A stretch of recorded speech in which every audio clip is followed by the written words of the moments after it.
Okay, this room is stunning. 1880s America. And I already want to live here permanently. The Gilded Age. Everything here looks rich, elegant, and honestly, kind of perfect. That's about to change. This is where the outfit actually gets built. And it's way more complicated than I expected already. These vertical strips are literal whalebone. This thing is basically a cage before anyone even puts it on. This weighs more than I thought. And I haven't even gotten to the part where someone laces it tight. This is Eleanor. Look at that posture. That's not confidence, apparently. That's just physics at this point. The average waist target in this era was around 18 inches. That's genuinely smaller than most people's necks. That fire is roaring, and that's about to become genuinely important for a very bad reason. A hoop skirt this wide near an open flame is an actual documented cause of death in this decade. Watch how careful she has to be right now. That's not elegance. That's constant fire management. Newspapers in this era reported crinoline fire deaths regularly, like a recurring headline category. Cotton and starched fabric near Fire Town. That combination burns fast and spreads even faster. Let's get outside for a second, away from open flame, while I process that information. This porch is objectively beautiful. My brain is still stuck on the flammable skirt thing, though. That's mistake number 1 on this list. And apparently, we've got several more to go. The dressmaker's workshop. This is where the crinoline problem actually gets built into the outfit. This cage frame is genuinely just spring steel wrapped in fabric.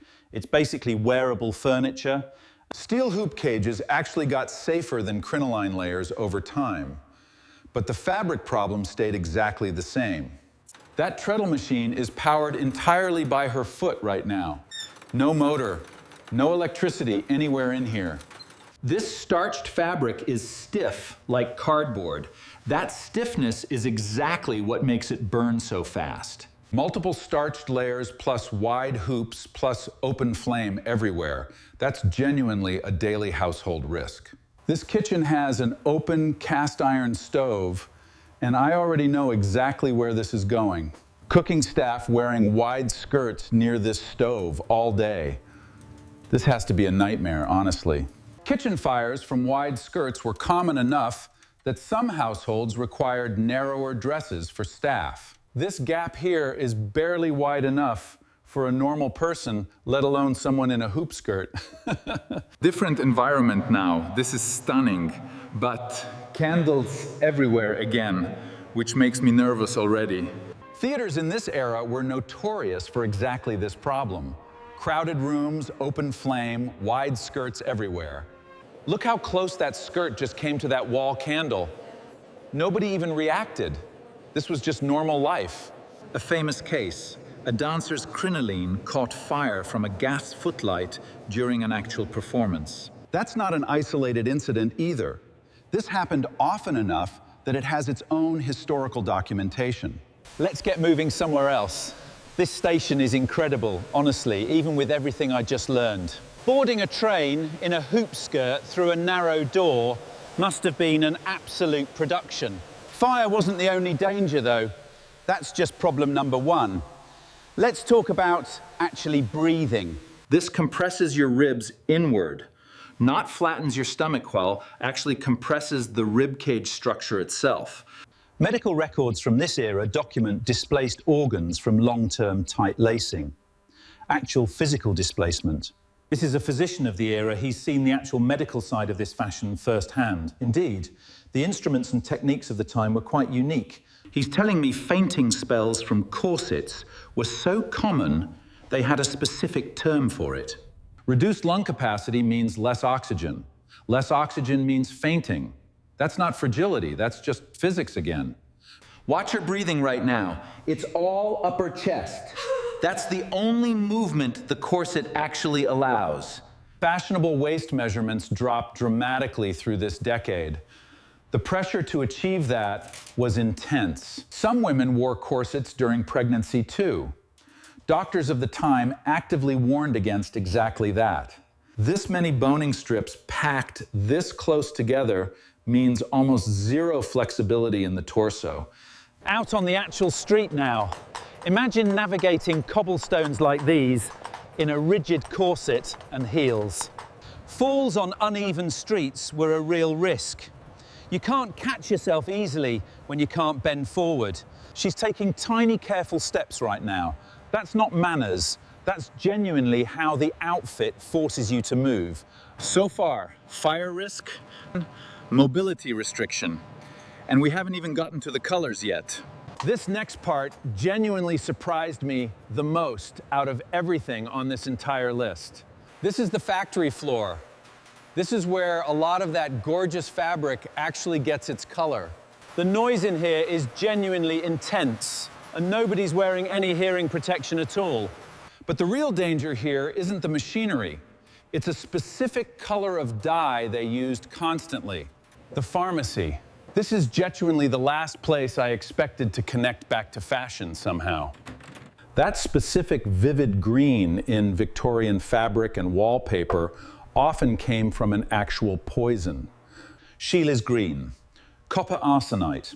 It made the most brilliant green dye available, and it's genuinely toxic. This green fabric right here, that exact shade, that's the color everyone wanted so badly. Arsenic dust would flake off this fabric constantly, onto skin, into lungs, all day long. Factory workers who dyed and sewn this fabric had it far worse than the women who wore it.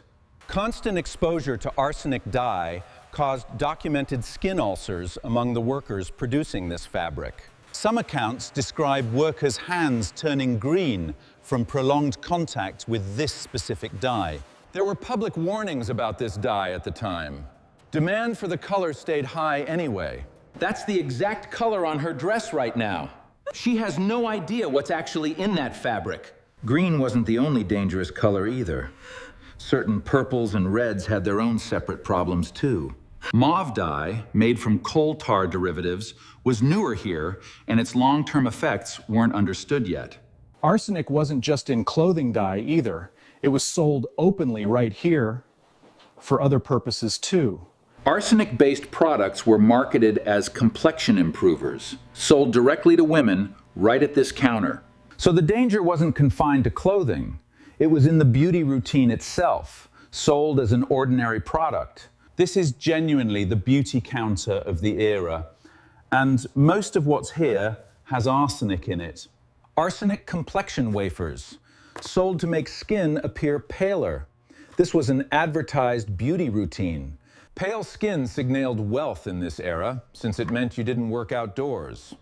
Worth poisoning yourself, apparently. Lead-based face powder was also common here. That's a completely separate toxic ingredient. Lead exposure symptoms include hair loss, skin damage, and internal organ effects over repeated use. Some women applied this powder daily, for years, without any understanding of the cumulative damage. He's explaining that doctors here often misdiagnosed these symptoms since the cause wasn't understood yet.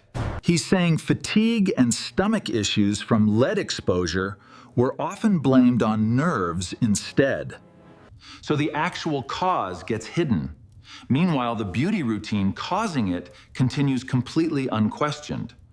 Let's talk about the feet now, because these shoes look genuinely uncomfortable just sitting there.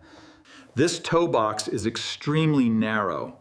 That's a recipe for bunions and permanently deformed toes. Medical writers of this era actually documented widespread foot deformities linked directly to fashionable footwear. Look at all these buttons. Getting dressed in the morning must have genuinely taken an hour, easily. Now the hair. This is genuinely the last category, and it might be the most surprising one. Elaborate hairstyles required curling irons heated directly over an open flame every single morning. Burnt hair from overheated curling irons was such a common complaint, it appeared in beauty columns. Some hair setting formulas of the era also contained lead. It genuinely shows up everywhere in this decade. Fire, restricted breathing, arsenic dye, lead powder, deformed feet, and burnt hair. That's the actual list. Looking at her now, I genuinely see this completely differently than I did an hour ago. She's not uncomfortable on purpose. She genuinely has no other option available to her right now. This entire outfit was the social requirement for a respectable woman in this specific decade. Coming back to this fire with everything else I now know changes how I see this room completely. Every single element in this outfit had a genuine hidden cost that nobody was really discussing openly. Standing here now, this entire wall just looks completely different than it did earlier today. He's telling me most people at the time genuinely had no idea any of this was dangerous, really. That's honestly the part that stays with me most. It wasn't secret, it just wasn't understood yet. I want to ask you something, and I genuinely want you to think about your own answer too. What modern beauty standard do you think future generations will look back on the exact same way? Genuinely think about that for a second before you keep scrolling past this video. Corset, crinoline, arsenic dye, lead powder, narrow boots. That's genuinely the full outfit summarized. None of this was hidden or secret. It was just accepted as the ordinary cost of fashion. This entire era looked absolutely gorgeous from the outside. From the inside, it was genuinely brutal. I'll never look at an open fireplace the same way after learning what I learned today. Which one of these actually shocked you the most? The arsenic, the fire risk, or the corset? Tell me your answer in the comments below. I genuinely want to know what stood out. Beautiful on the outside, genuinely dangerous underneath. That's the actual story of this entire era. 24 hours in the Gilded Age, gorgeous dresses, genuinely dangerous secrets, both true at once.